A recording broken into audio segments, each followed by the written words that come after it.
I've been writing about creation for a long time. I published my first book, which is called Awesome Creation, about the first 3 Pesukim of the Torah. My MO is to go to the Peshat of the Torah. You know what the Peshat means? Like the literally meaning. And try to scratch the text and to find, all the secrets that the Torah has for us in the level of the Peshat. So I want to share with you some of it today in regards to men and women, the creation of men and women, and how that relates to our subject, which is what? Shalom Bayit. All right. So let's get started. So let me tell you about creation a little bit. So we start with the General Devar Torah. Creation starts from less complex to more complex, right? It starts with the creation of Shamayim Va'aretz, which is matter. Borei Olam creates the world, the universe, etc. The second day, Borei Olam creates, this focus right now on planet Earth. That's the first day, right? Shamayim Va'aretz. The second day, what is the creation of the second day? Rakia, which Chachamim, Sephardim call the atmosphere.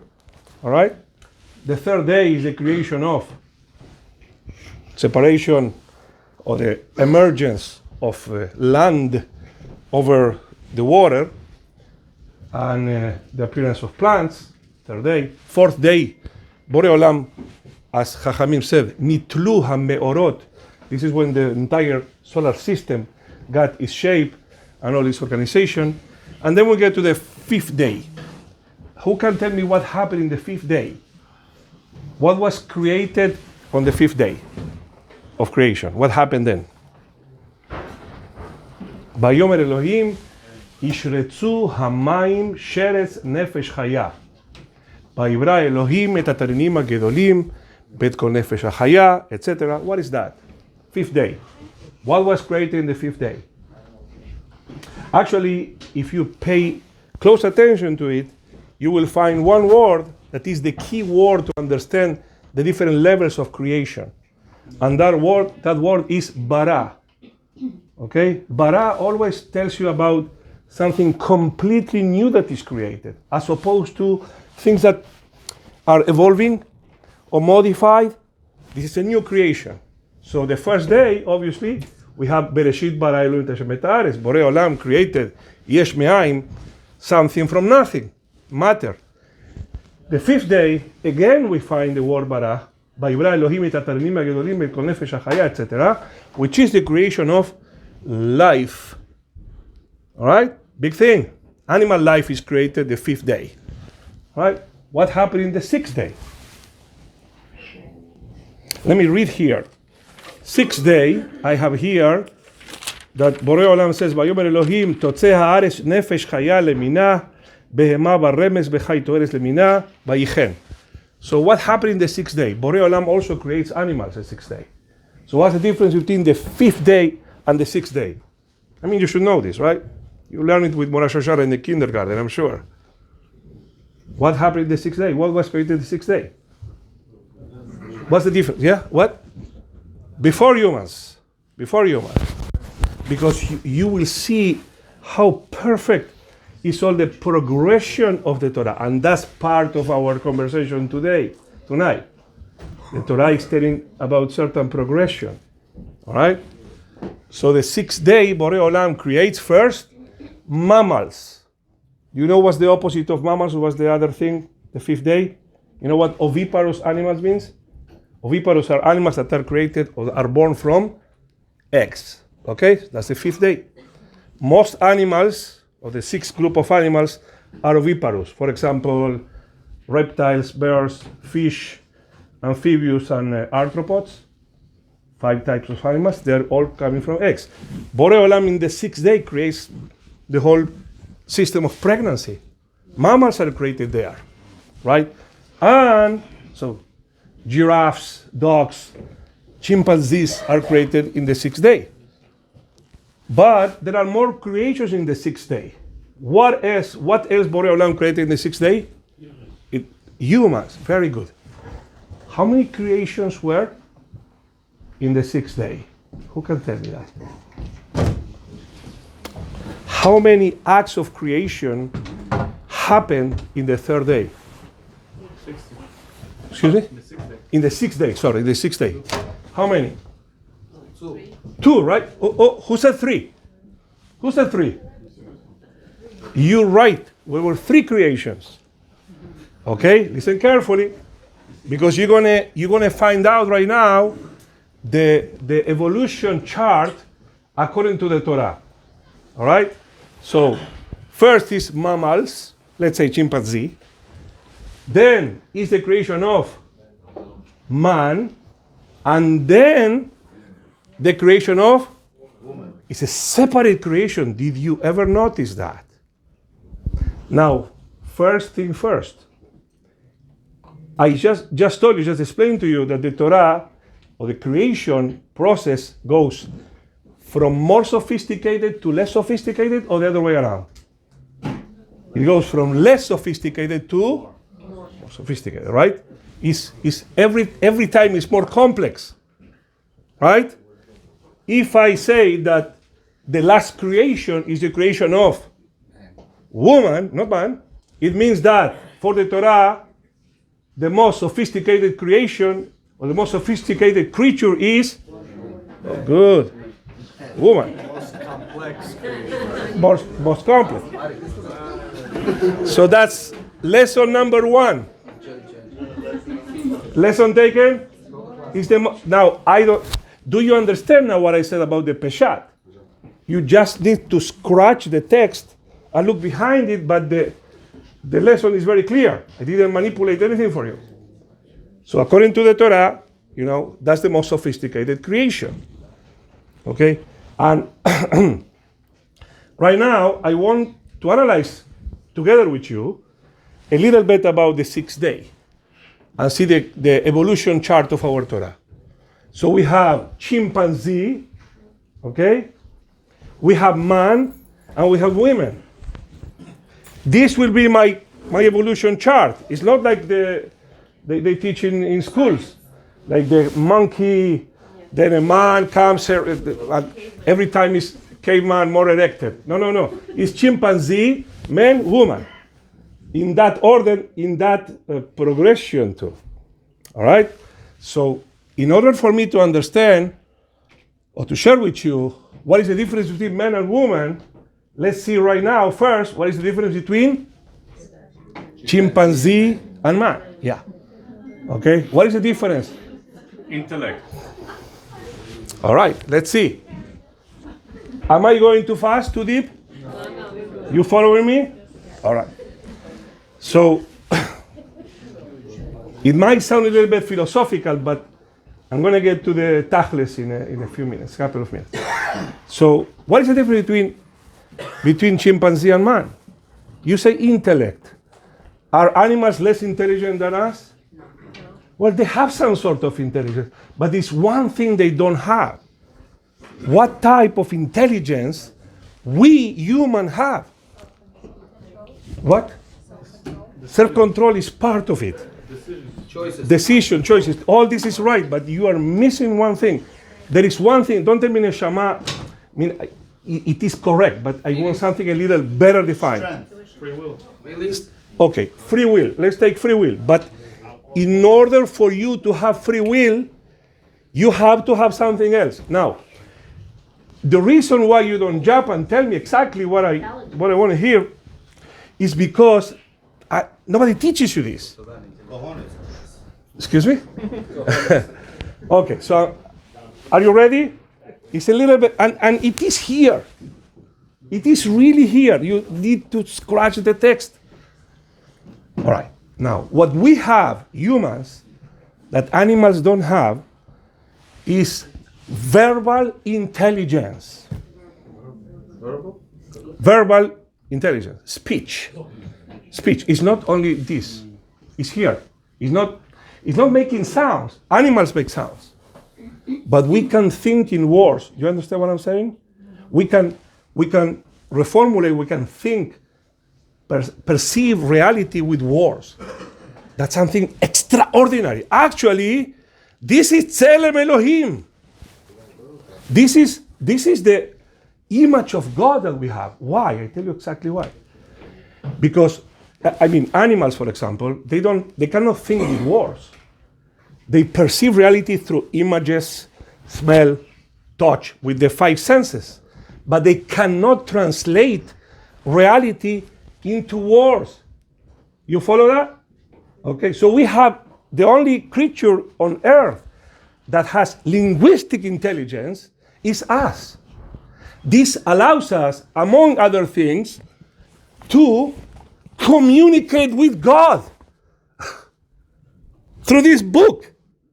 Borei Olam doesn't communicate with us with colors and images. He spoke to us with words. Do you see now that Tzelem Elohim? We have this capacity, incredible capacity, that we take for granted. By the way, you mentioned freedom of choice.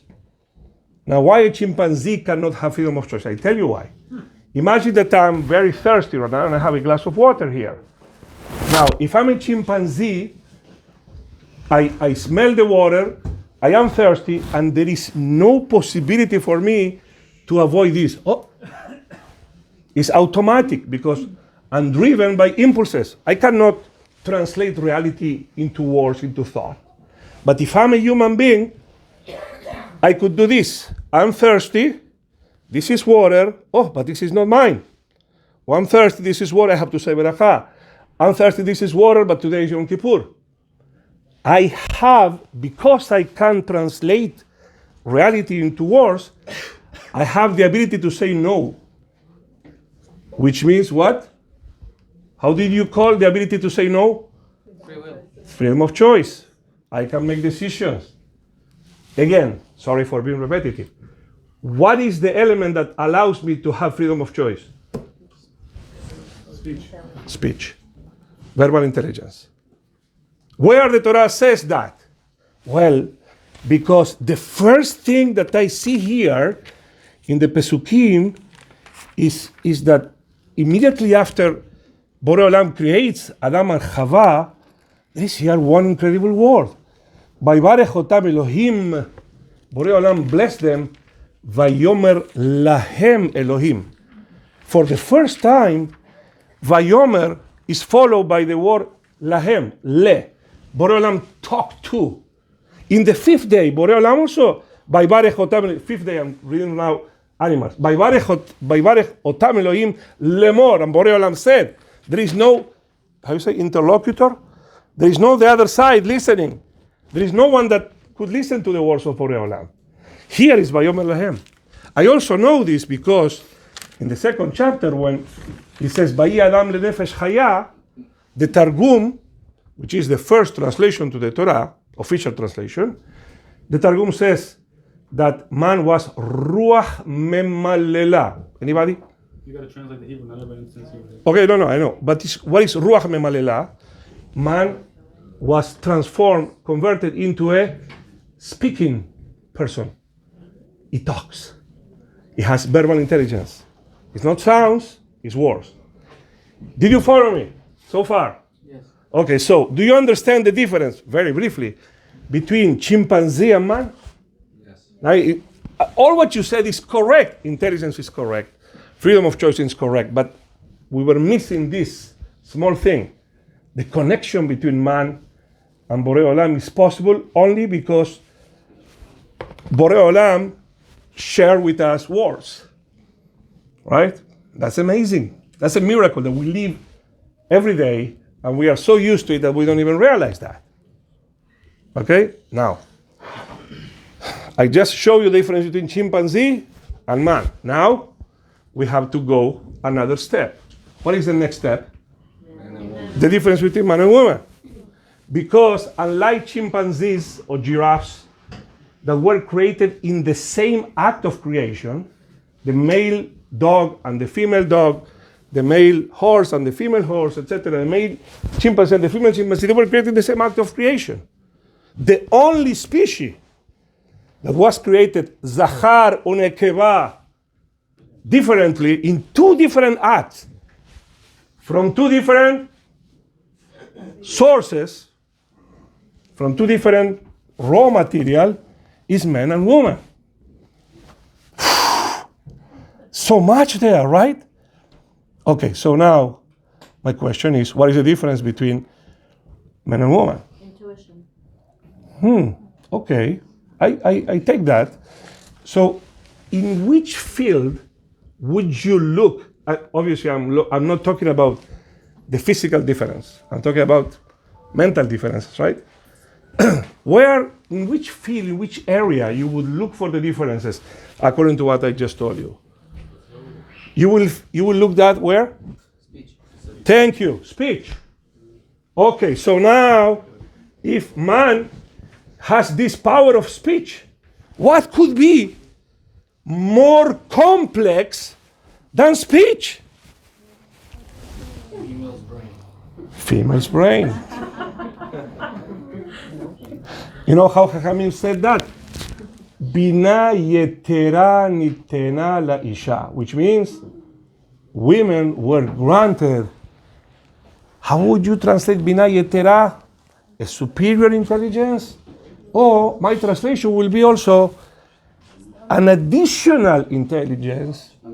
Or if I go a little deeper, I would say that Chachamim were so careful choosing this word that they choose a word that means additional and superior at the same time.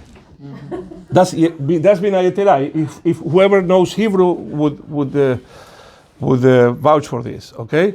So now let's analyze. What does it mean the women have a superior intelligence or a superior additional intelligence? It doesn't mean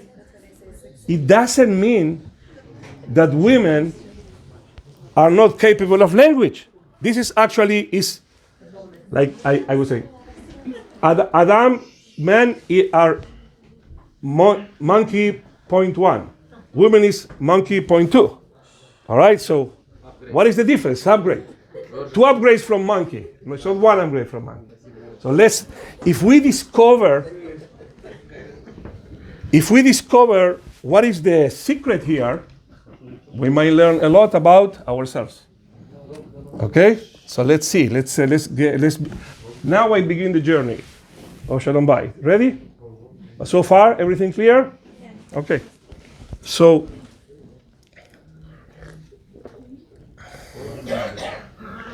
women were created with this intelligence that is beyond language, which modern scientists, they don't call it intuition. They don't call it even emotional intelligence. No, they coined a very special word for this. The word is empathy. What is empathy? Okay? The epitome of empathy is the ability to know what you feel, what you need, what you want. Now, this is the main point. What do you think? Without the mediation of words. Got it? I will repeat. Empathy means the ability to know what you feel, what you need, what you want, without the mediation of words. Men are completely incapable of doing that. Completely incapable. But it's not.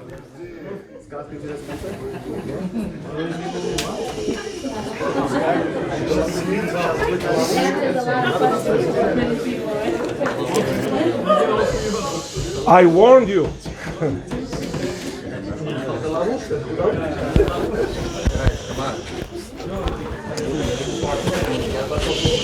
Guys, come on. Man's brain, by design of Borei Olam, is limited to language. Women is not. Women's brain is not limited to language. It's superior. Now, among other things, the reasons are, there are many reasons, but one of them, the most practical one, is because they have to understand and take care of a little creature that for the period of 2 years cannot say what he or she needs, feels, or wants, right? And this side of the audience will never know what this creature feels, wants, or needs. But this side of the audience, they will know. Now, this, yes? I'm sorry. White Sienna blocking the driveway? Yeah, that's mine. No. Ya pasó.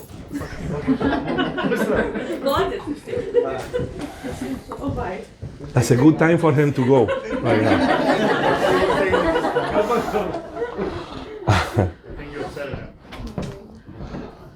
What was I? So women have this ability, incredible ability, this power. It's an incredible power that men don't have.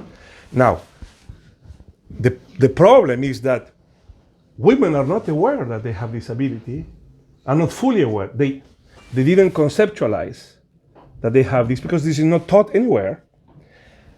And women don't know, or they're in denial, about men's intellectual capabilities.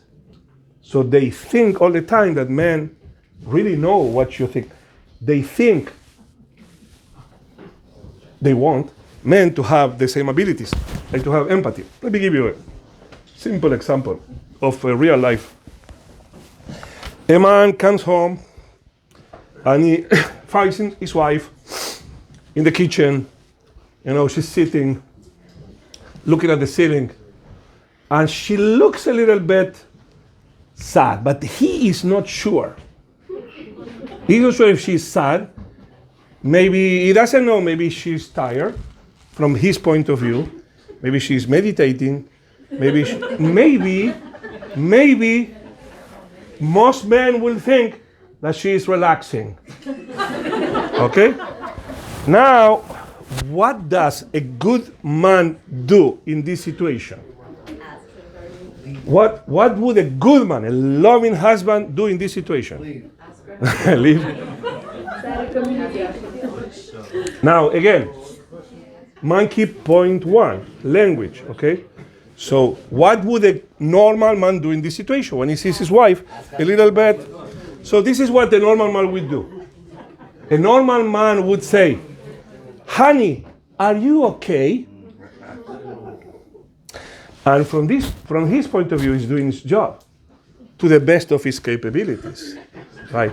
Now, what would a normal woman do in this situation? Because I just described to you, and when I say she's relaxing, you all laugh for some reason. Now, what would a normal woman, a normal wife do? What would she answer when the husband asks, honey, are you okay? What would you say? Ha! Oh! They will say, a woman will say, yes, I'm fine. Now, are you really fine? No. Oh, wow. Oh. Here, this is the secret. You understand now the problem? Now you know everything you need to know about marriage.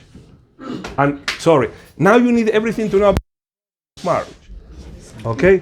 Now, why in the world, this side will say, why in the world she's saying I'm fine?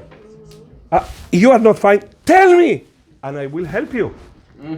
Okay, right? So when he hears, listen carefully. When he listens, I'm okay, right? Now, what does he think right now? I was wrong. I saw something different in her, but now I'm happy that she's okay. But he's so loving. He's such a loving husband that he goes out of his way, which he wouldn't do for anybody else, and he asks for a second time. And he says, honey, are you sure you're okay? And what would you say? She would lie again. She would say, I told you I'm okay. But now she's going to be a little more agitated. Why in the world is she agitated? You understand why is she agitated? Why? Wait. I'm talking to that. Why is she agitated? Why? Because I asked you 2 times. You just ask. Please understand. Please understand how how men think. Okay? For men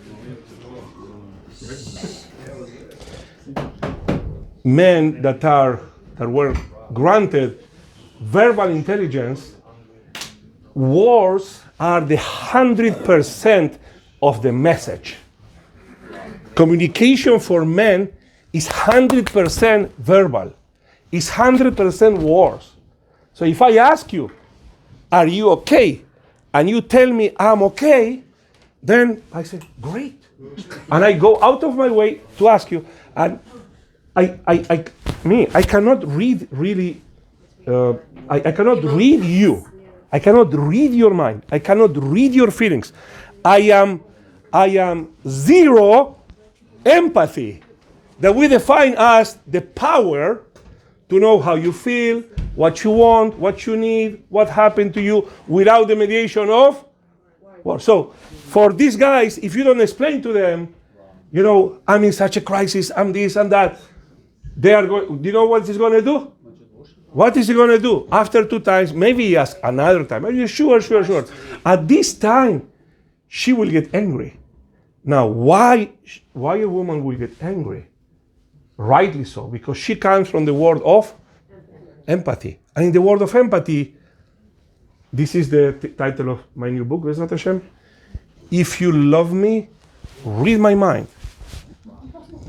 You got it? If you love me, you need to be able to read me. He will go happiness. Oh, mission accomplished. She said already 2 times, I'm okay. So he leaves. Oh, sorry, honey. I didn't want to bother you. Sorry, he goes out.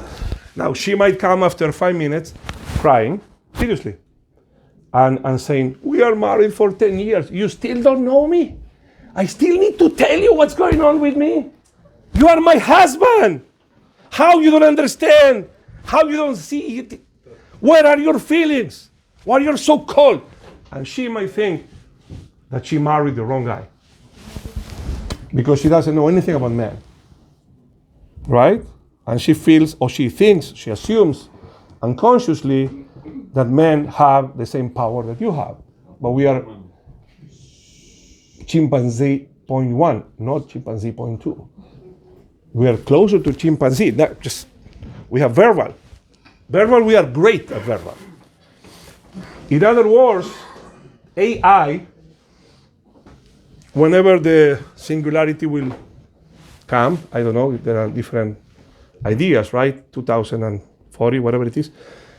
And artificial intelligence will take over the world. Artificial intelligence will replace man's intelligence. Will never replace women's intelligence. So we are saved. You're saved, okay? So ChatGPT, it doesn't have intuition. It has verbal intelligence, limited to this. Okay, to male intelligence. Clear? Is that clear? Now, what would happen? Let's go back. She's sitting there, looking at the ceiling, a little bit sad. What would happen if her sister would come? And if her sister or her friend would see her like this, would her sister ever ask, hey, are you okay? Would she ever? What would she do? She will sit down and say, oh my God, what happened to you? What happened? Why you are so sad? What's going on? Oh, again, you had these problems with so-and-so, problems with that. She will immediately engage in conversations. Because that's the way they interact. Because they have this incredible ability called empathy. Post-verbal intelligence. Post-ChatGPT. Much post. Okay? So, question for you and for you. Who is right? The woman always right. Okay, that's a good line, but who is right? Seriously, I mean, very serious question. The person that's quiet is Who is right? Man is right. Are women right? Both are right. Both are right because we were created in that way, and not by accident, but by design. Here, we were created in this way, and this is not the only difference, but this is the main difference. Words are for women are just part of the message, and not 100%. Women have this ability that I can only describe, but I can never incorporate myself. But this ability to read situations, context, faces, and emotions, all like words are only a little part of the message. Sometimes, like words, they don't really mean what words means, which is not the way men think. Men, you want to know your husbands? Think about Alexa. That's your husband. Sorry, I know it's not a great comment, but that's Alexa, which is you input something, I want this, and Alexa will give it to you. But don't ask Alexa to guess. That's your husband. Siri, that's Siri, Alexa, ChatGPT. That's not what you expect. Okay? I'll give you another example, real one. Husband comes home and he says to his wife, "Hey, honey, 2 weeks is your birthday. I know that. Now, do you want me to do anything for your birthday? Anything." It's loving, good husband. Loving, good husband. What do you do? I can throw a party for you. Any jewelry you want, just tell me what, because last year I missed, I gave you something you didn't like so much. So tell me, what do you want? What would a normal woman say? 9 out of 10 women would say, "It's okay, nothing. It's okay, no, it's fine. Thank you. Not this year." No, they will not say surprise me. This is 9 out of 10. They will say it's okay, right? Right? Am I wrong? Am I wrong? 9 out of 10 will say it's okay, fine. Now, wait. Chimpanzee, point one, understands language. And he just heard something like Alexa. What did you say? Yes or no? You said no. I want nothing. So me, Alexa, what do I think? That you really want nothing. So comes your birthday, and I will do for you nothing. Now, am I wrong? Me. ChatGPT, Alexa, am I wrong? If you tell Alexa, if Alexa asks you, "Do you want me to remind you your birthday in 2 weeks?" And you say, "No, it's okay." Is Alexa going to remind you No? Okay, that's your husband. Okay, so you will be here facing a crisis because she will be very disappointed. She might not even say anything about the birthday, but she will get you in some other way. She will be upset. Now, why is she upset? Why? The gesture. There was no gesture. No. You didn't read her mind. That's Because he didn't read her feelings. He didn't know. Because she thinks that he needs to know that this no is not real no. Do we have a capability It's not real no. do we have a capability to read their feelings? Amen. Do we have it? I'm just asking. Feelings is a different thing. ChatGPT is not there yet. I'm talking, ladies and gentlemen, I'm talking about, if you are following me, my main point is language. In other words, my main point is communication. I do this all the time. My main job in my community in Great Neck, in the Mashadi community, is Shalom Bayit. I have been doing with this for years. And the main problem is communication between men and women. But no one is going to teach you what I'm teaching you right now. And I don't know why. Therapists are in denial. Actually, they are like forcing communication in a couple without explaining to them that we speak 2 different languages. How in the world you want to communicate when you don't speak the same language? Now, again, birthday, okay?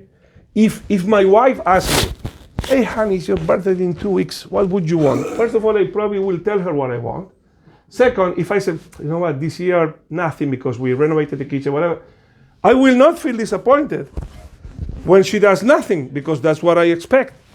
Now again, who is right? Is she right or is he right? Both. Both are right. Both of them are right. The problem is not that one is not loving, one is cold. I got many men, sorry for what I'm going to say, many men say, I don't know what my wife wants. I have no idea. I ask her and she doesn't tell me. I don't know. Yeah, I don't know. I don't know what to do. I ask her. Then she says no and she's upset at me. What is this? What type of preacher I married? And he thinks that he married the wrong person. Because he doesn't know that this is this is the beauty of these differences. They don't know what they want themselves, no? Excuse me? Do they know what they want? Oh, they do. Of course they know what they do. They know, but we don't know how to interpret this. But Rabbi, It's not that they want you to guess. No. Wait. It's not that they want you to guess. It's not a game. Ladies and gentlemen, maybe I don't explain myself. That's the reality. They are not doing this purposely. Actually, it took me.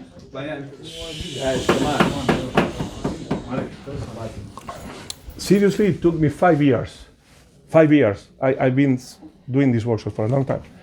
5 years to understand why women would say, it's okay, I don't want anything. If you ask her about their birthday or something like that. Why? Why would they say, it's okay, nothing? Like you've been with her for so long that you already should understand what she wants. Okay, what else? Why don't they say, yeah, I want this. I want you to take me here to this restaurant. I want you to the... It's not surprise. this day and age, everybody already says, but they still don't get what they request. Well, that's a different topic. That's a different topic, okay? Now, why women don't say... Okay, let me explain. Let me explain, gentlemen. Let me explain why. This is what I learned. Because for a woman would be humiliating to tell him what she wants. She wants him to know what she wants without she telling him what she wants, because that for her is a test of love, or it's a proof of love. If you love me, you have to know what I want. And if she, in other words, wait. In other words, if she says what she wants, it's like she's saying, you really don't love me. You understand? Do you understand the depth of this? It's like acknowledging you really don't love me. But if I say no, me, the woman, say no, it's okay. But I know that if you love me, you need to know. It's a little bit complicated for us because it's not part of the language. But that's how it is. Now, if you know this, just this, you have no idea how many couples could be saved from small problems that they escalate to who knows what. Because I gave you 2 examples, but these examples every day they repeat themselves. Every woman thinks my husband doesn't know what I want, and the husband says, I don't know what she wants. Or they think it's very cold. Women think my husband doesn't love me because they don't know how they feel. You know, and they say, oh, they're crazy. Am I saying something out of the ordinary, or this is what more or less happens? Okay, now we play with advantage because we have our Torah. So we see how our Torah is teaching us. I'll give you another example, small one. About, what was my subject about? Speech, communication. Now I'm talking about speech and the unbridgeable barriers of communication between men and women that therapists don't know. Or if they know, they don't apply it. Because I know couples that go to therapy, they say, oh, you have to communicate more. How? Nobody tells me that we have a problem of translation. interpreting here, right? This is different radio frequency. more or less it's a different evolutionary state of mind. This brain is much more evolved. That's why it goes beyond language. Language is the gift of Borei Olam to us, but this is language and then more.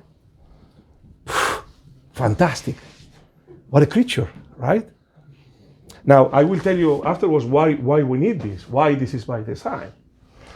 But let me give you another example. Like, for example, husband comes home and the young wife, 3 kids, now they are asleep and they have a babysitter, and she wants to go out.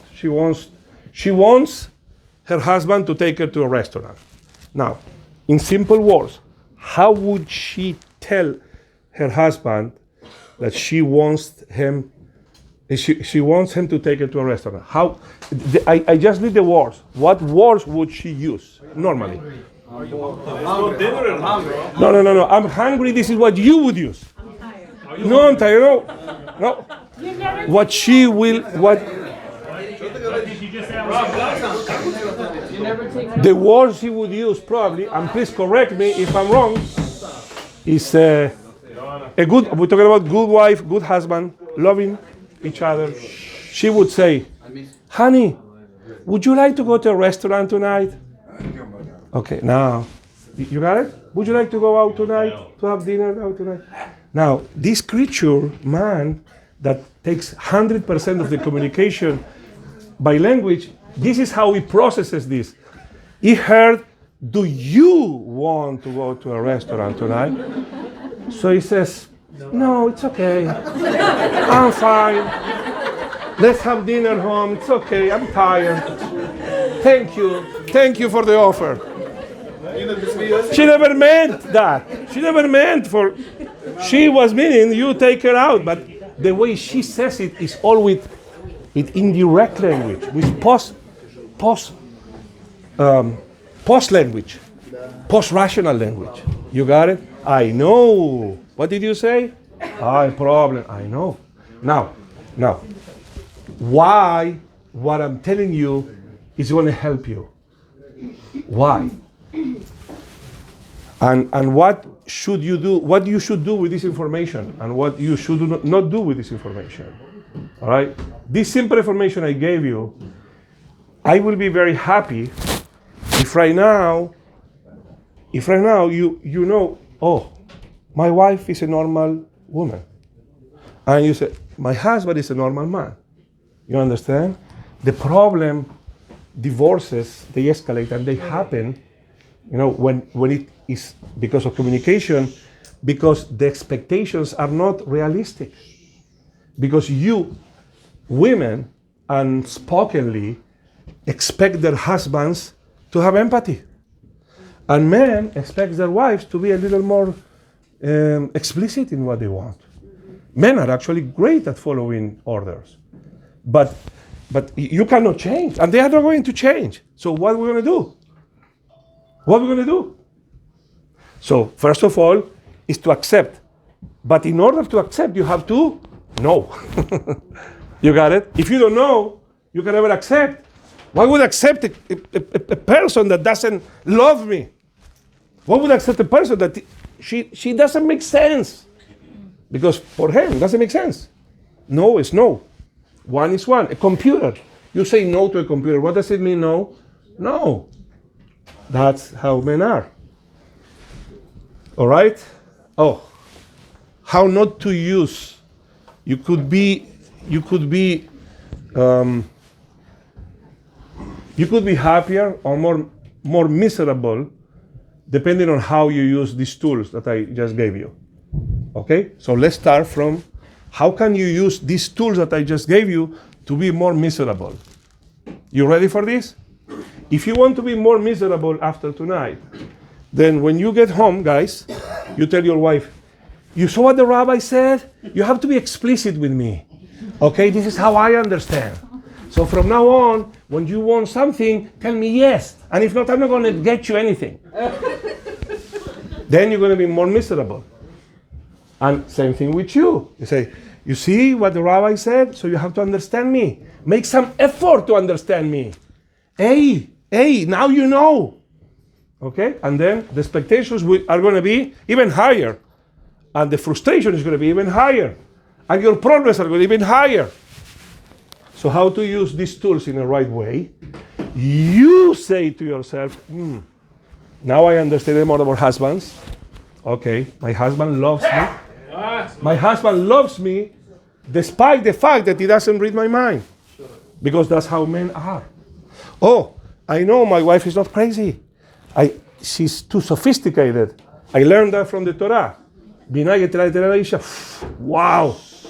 Now, I have more to tell you, but I will tell you one more thing. Why Borei Olam did this to us? Why Borei Olam did this to us? It will be boring. It will be boring, ineffective. I mean, I'm from Argentina, okay? So I expect congratulations for the World Cup. But I know that you know soccer, right? Probably? Yeah, You saw it. Okay. So I know a little bit about soccer. So soccer is the best example to make you understand why Borei Olam did that. In soccer, in a soccer team, you have players that are experts in defense. In order to be an expert in defense, you have to sense the player. Okay, what is he going to come? And is he going to go in zigzag? What is he going to do? You have to read his mind. Now, if you're in offense, then you have to have some smell for the ball, not for the player. You have to instinctively know where the ball is going to bounce and, like Messi, be always there, ready in the place. But that if you so the two skills, the two parts of the team are completely different, are almost opposite. Now that is how the team works. If all the players will be good at reading players' mind and not at reading where the ball is going to bounce, the team is going to lose. And if all the players will be good at knowing where the ball is going to bounce and not, so the team needs the two different powers. We as a family, we also need these two powers. We need this power and this power. I give you one example. I could give you 1,000, but one example only. So, one time, one of my daughters, she came home, right? And I see her. It's my daughter. I love her. I see her a little bit different, a little bit like, I don't know, sad, maybe worried. I cannot read her. So I did what every man would do. What did I do? I asked her, are you okay, honey? And what did she say? Yes, Dad, I'm okay. My wife saw that. She saw her, and she immediately took her to her room. And they spent there like 1 hour. Now, after was like, oh wow, you don't even know what happened. She was bullied in the bus, and this and that. I say, how did you know? I asked her. She said it's okay. So evidently, we need both abilities. I help my children with my superpowers to solve problems. I'm good at solving problems. I'm good. My wife is not that good because women are a little more circular. You know, to make decisions for them is more difficult because something in the brain that is, more circular, and you look for all the information, and it's very difficult to make a decision without complete or total information. Men are more risk takers, so we can make decisions with incomplete information. Okay, so we don't go so much in circles, we go like an arrow. So I'm good at helping my children with solutions. I'm good at that. My wife is not. But my wife is good at understanding what's going on with my children without words. And I'm terrible for that. Now, what would we do if both of us are like good at solutions or good at empathy? There will be a waste. My children need both. Even our parents needed that. So these differences, when when understood correctly, we can synergize. Okay? When they are not even known, they separate people. They create these conflicts. Okay? Among husband and wife. Whew. Okay, I just finished the first part. I have like much more, but I don't know. Any questions so far? Anything that is more interesting for you about this? Yeah, you guys want to answer the question? Go ahead. You have a question over there. What's the problem? Say it. Question. No? It's clear. What is the second part? Okay, I tell you one more thing. Okay? One more difference between man and woman. Another difference between man and woman is in the fact that there were two creations. So John Gray was wrong. We are not from Mars and from Venus. According to the Torah, we are actually two different species. And the less difference is the body difference.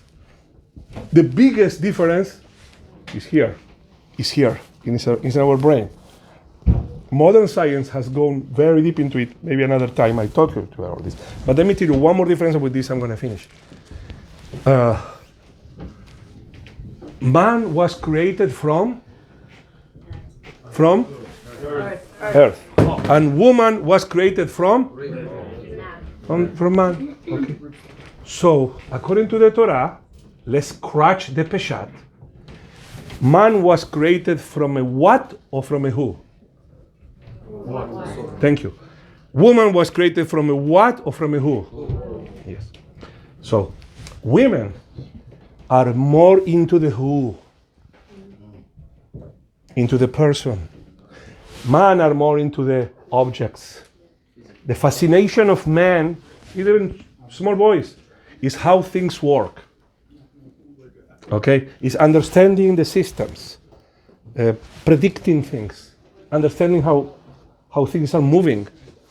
Okay? Women are more inclined to see people, for the subject, not for the object.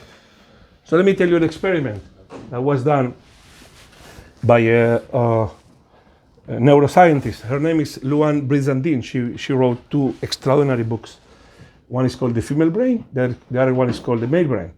So she experimented with her own children about this, the who and the what.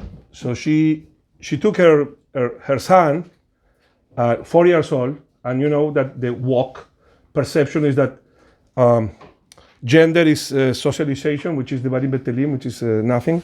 All right, so she said, okay, I'm going to give my son a Barbie to play with. And let's see if it... So he gave some toys to her son and also a Barbie.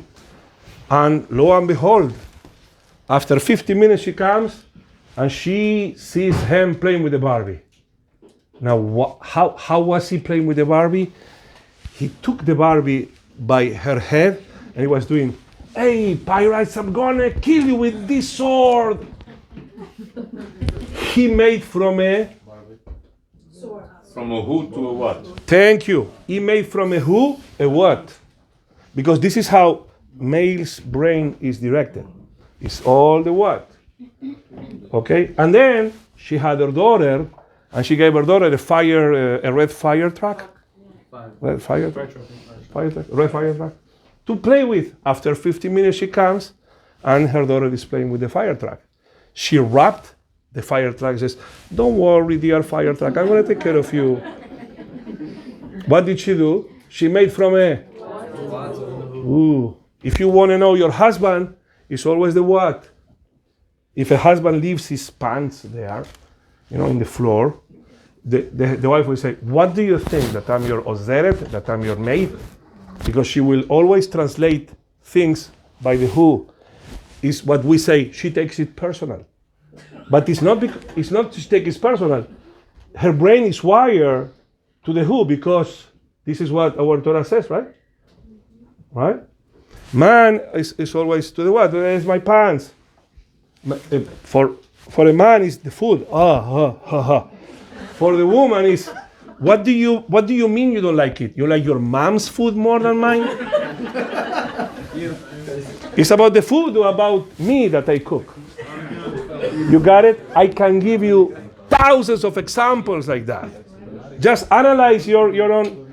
Let me give you one last example and I will call it a day. Last example. It's funny, but two couples, they go to a restaurant. Two married couples, they go to a restaurant. Now, in the middle of dinner, one of the ladies says, I'm going to the restroom. What is automatically happening? The other lady says, oh, I'm going with you.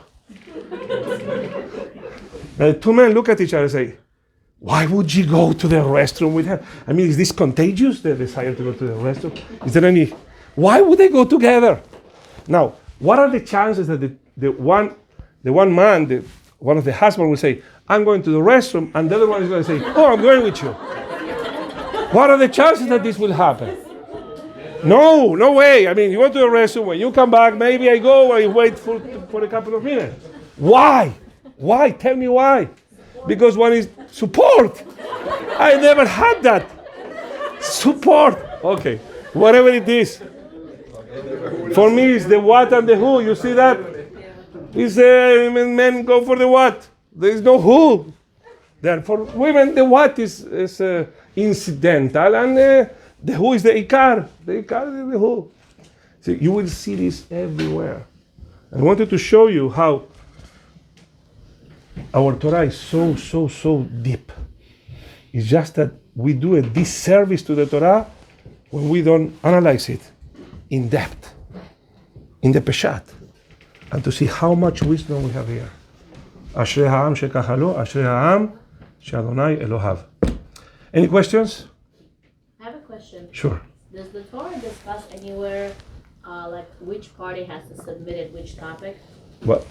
Like if a man has to submit to a woman at a certain topic and a woman has to submit to a man at a certain topic, is there a direction in the Torah where it says, okay, this field, just whatever? There is no direct direction, but I will tell you, for example, what Borei Olam himself told Abraham Avinu when it was talking about children, in this case Ishmael, and the influence of Ishmael over Ishaq. Abraham Avinu says, wait a second, I'm not going to get rid of Ishmael.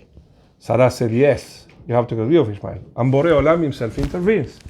And he said some words that you all would love, ladies.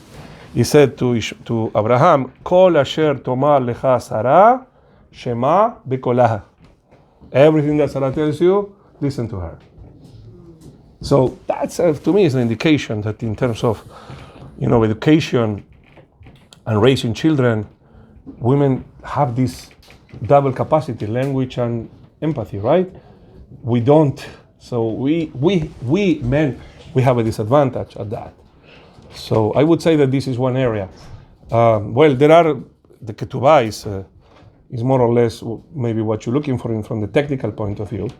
What are each other's obligations? Although the ketubah is really, there is no religion in the world, no people in the world that are so for women rights like Judaism. What is the ketubah? What is the ketubah about? Contract? The right to No! Protection for the wife. It's simply that. The ketubah is not a contract. But wait a second. Did you sign the ketubah? Did you sign your ketubah? Did you sign your ketubah? So what kind of a contract is? It's only one part is signing. You didn't sign anything. It's not a contract. commitment. It's a commitment. It's a commitment from Man, the husband to the woman. everything in the ketubah. Everything in the ketubah is the obligations of the husband toward the wife. Where do you find this? Especially in antiquity. No such a thing. No such a thing. Now, is it possible to have more than one wife? Why would you want that? One Baruch Hashem is enough. And believe me, learn to understand one wife, then we talk. All right. Thank you so much, ladies and gentlemen. Thank you very much. Call to.